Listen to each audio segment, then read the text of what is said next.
Good morning बच्चों। आज मैं आपको क्लास 10th नगीन प्रकाशन का प्रश्नावली 4C का प्रश्न क्रमांक संख्या 7 कराने जा रही हूँ बच्चों। अगर अच्छा लगे तो चैनल को सब्सक्राइब जरूर कर देना। देखो क्वेश्चन है हमारे पास, यदि समीकरण 3x² plus ax minus 2 equals to 0 का मूल 1 है और द्विघात समीकरण a फिर ब्रैकेट में है x² plus 6x minus b equals to 0 के मूल समान है, तो b का मान ज्ञात कीजिए। देखो इन्होंने क्या बोला कि इसका मूल जो 3x plus ax 3x² plus ax minus 2 इसका मूल कितना इन्होंने दिया है, मूल इन्होंने दिया है 1। तो सबसे पहले हम क्या करेंगे, यही लिख देंगे ना।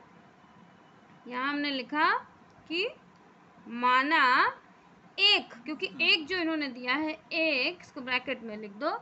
समीकरण, देखो समीकरण कौन सा समीकरण, ये वाला है ना, यानी 3x² plus ax minus 2 equals to 0 का एक मूल है,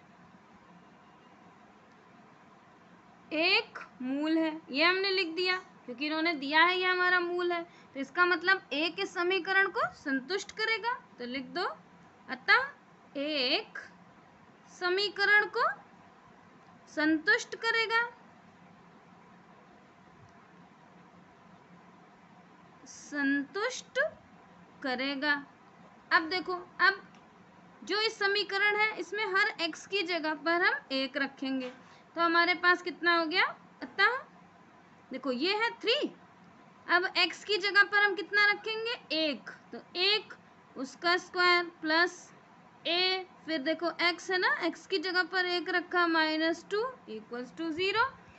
अब 1 को कितनी बार भी लिखो, देखो 1 इंटू 1 इंटू 1 1 ही रहता है, तो यानी ये तो 1 हो गया और 3 1 जा 3, तो आंसर यहाँ पे कितना आ गया, ये हो गया 3। यहाँ पर देखो एक साइन प्लस का एक माइनस, तो साइन आपका किसका हो गया, ये भी देखो। अब देखो a 1 जा a, तो यहाँ हमने लिख दिया साइन किसका, प्लस का, a 1 जा a हो गया, फिर ये वाला माइनस 2 इक्वल्स टू 0। अब ये 3 और ये 2 प्लस माइनस है ना, तो 3 में से 2 माइनस हुआ तो बचा कितना 1 plus a equals to 0। a को बाहर कर दो और ये जो प्लस का है दूसरी साइड चला जाएगा, माइनस का हो जाएगा -1। यहाँ आपको a का मान मिल गया है ना। अब देखो दूसरा समीकरण क्या दिया है, इन्होंने दिया है कि समीकरण, दूसरा समीकरण आपका कितना है, ये वाला, कि देखो ax² plus 6x minus b equals to 0 है ना। इसके क्या दिया हुआ है, इस समीकरण के मूल बराबर है ना, के मूल समान है। इन्होंने दिया हुआ है कि इन दोनों के मूल समान है। अब हम ये जो a का मान है इसको इस समीकरण में रखेंगे। देखो यहाँ पर a की जगह पर, तो हमने a की जगह पर क्या रख दिया, a की जगह पर हमने रख दिया -1, फिर यहाँ देखो x² प्लस 6x माइनस का b इक्वल्स टू 0। इसको मल्टीप्लाई कर देंगे जब 1 से, देखो माइनस है तो साइन माइनस का, x² यहाँ प्लस माइनस फिर माइनस और ये 1 6 जा 6x, इसको वैसे ही लिख दो b इक्वल्स टू 0। अब ये देखो एक द्विघात समीकरण मिल गया। अब इस द्विघात समीकरण में से हम विविक्त कर निकालेंगे, लेकिन उससे पहले इसमें a b और c का मान लिख दो। a equals to 1, b equals to, ये देखो x से पहले का जो नंबर है वो b हो गया और c इक्वल्स टू है माइनस का b।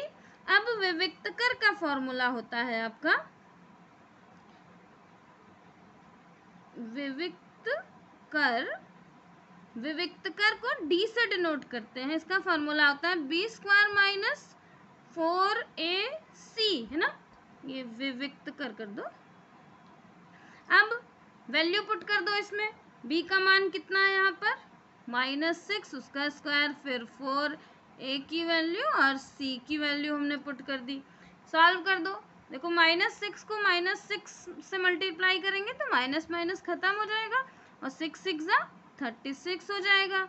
यहाँ पर देखो ये भी माइनस है और ये भी माइनस है, तो माइनस और यहाँ 1 भी माइनस का है ना, 3 माइनस हो गए। जब 3 माइनस हो गए तो साइन माइनस का आएगा, अगर 2 होता तो माइनस माइनस खत्म हो जाता।